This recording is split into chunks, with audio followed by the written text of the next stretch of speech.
Yeah, what's up mga master? Dito na yung ating part 2 mga master. Yan, part 2 ng ating 5 position pentatonic. Paano natin i-apply? Paano tayo gumawa ng mga combination mga master para makagawa tayo ng solo or improvisation. Yan, depende sa ating mga master kung paano natin gawin mga master. Pero ito yung guide mga master. Bago lahat, magbibigyan muna ako ng disclaimer. Di pa ako professional na gitarista. Nagtuturo lang po ako base sa alam ko at sa sarili kong research.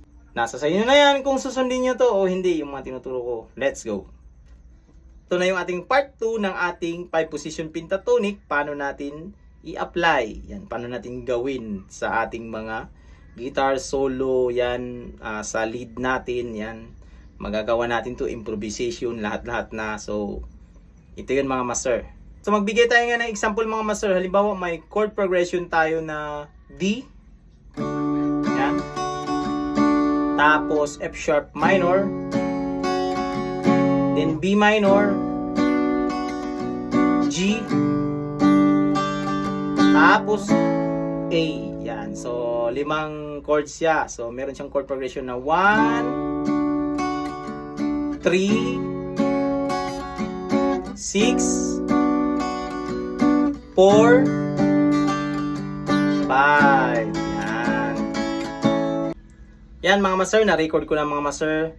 Ngayon, dahil nasa key of D tayo mga master, so tutukuyin na natin yung 5 posisyon niya. So, yung ating method na karaan is tutukuyin natin siya. Require 6 na string at 2 nota bawat string. So, tukuyin natin yung 5 posisyon niya mga master. So, lagi tayo nag-i-start dito sa ating low E string. So, yung D natin is nandito sa 10th fret. Yan. Then, para mahanap natin yung first position niya mga master is, atras tayo ng 3. 1, 2, 3. At dito na tayo napunta sa ating B minor pentatonic. At also, yan din yung relative ng ating scale ng D major pentatonic. Pero ito is base lang ito doon sa ating topic nung part 1. So ito yung ating kapamamaraanan mga master. So tutukuyin na natin yung mga nota niyan mga master sa ating B minor pentatonic. So meron tayong B, D, E, F sharp, A, B, D, E, F sharp, A, B, D. Yan. Yan na yung ating first position ng ating pentatonic na B minor pentatonic. So, understood na yung kanyang second position is yung D. So, usod lang natin to yung D. Tapos gagawin ulit natin yung method na 2 nota bawat string. So, ito na yung second position or yung ating D major pentatonic. So, meron tayong D, E, F sharp, A, B, D, E, F sharp, A, B, D, E. Yan na yung ating second position. Din yung ating third position is E. So, dito na tayo mag-start. Meron tayong E, F sharp, A, B, D, E, F sharp, A, B, D, E, F sharp. Yan yung ating third position. Din sa ating fourth position, mag-start tayo sa F sharp. So, dito na lang natin kukunin mga master. Yan. Hindi masyado nang dikit-dikit dito. So, dito kukunin yung aking F sharp. Ano yun mga master? F sharp, A, B, D, E, F sharp, A, B, D, E, F sharp, A. Yan. Yan yung ating fourth position ng ating pentatonic. At yung panglima niya is A. Yan. Dito na natin kukunin. Meron tayong A, B, D, E, F sharp, A, B, D, E, F sharp, A, B.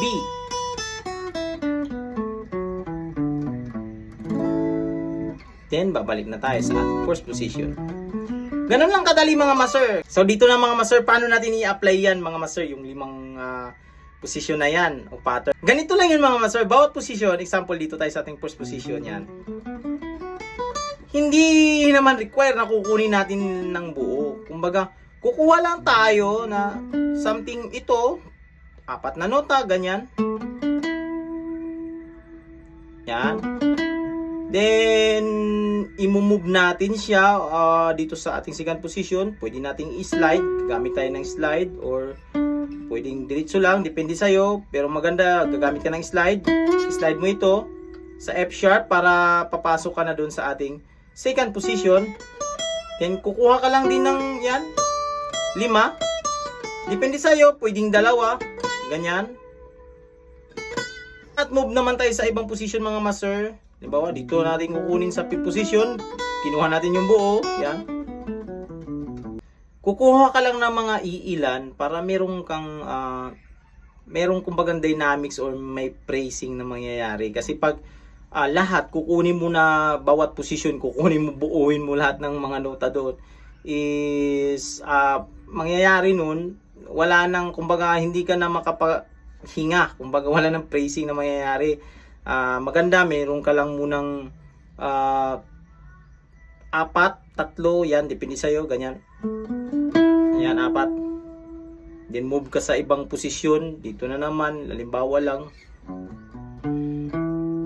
Yan, naging 5. 1, 2, 3, 4, 5. Tapos, dito na naman sa isang posisyon, sa 5th posisyon natin, meron tayong 3 lang. Yan. So, apply natin ito mga master. 3, 2, 1.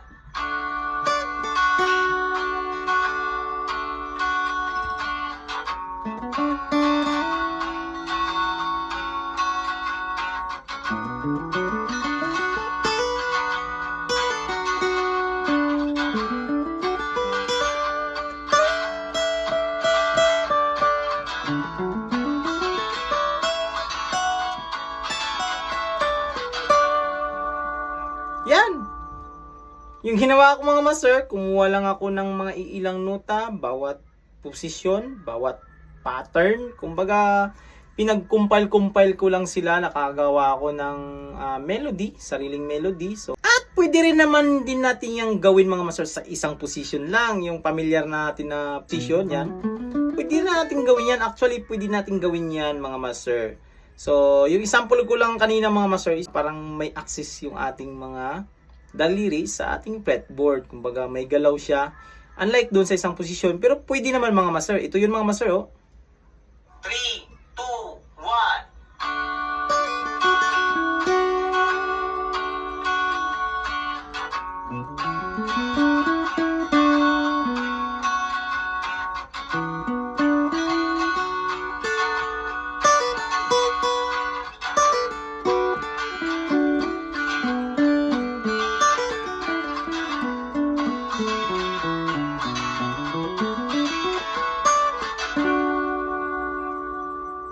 Yan, sa isang posisyon lang ako mga mas. Wala ako ng combination na sarili ko.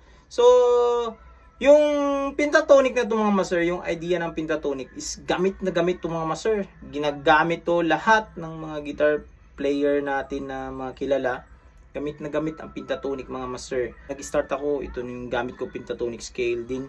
From time to time, pag may matutunan naman tayo, example, may mga harmonic minor, yan, magmi-mix na tayo. I-blend na natin yung dalawa, kumbaga i-combine natin yung dalawa, pentatonic at saka minor scale, yan. Lumalalim na yung alam natin at nakakapag-compose tayo ng magandang solo natin mga master. Yan. So hanggang dito lang sa video natin na ito mga master. Sana mga master nakatulong to sa inyo mga master, sa mga nag-start na gusto nang mag-aral ng lead, paano ba gumawa ng solo, ad-lib na sa sarili natin na pamamaraan, sarili nating ekspresyon ng music. Kung paano natin gawin yun gamit yung ating pentatonic scale. Yan. This is Mark Music. God bless you all. Peace out.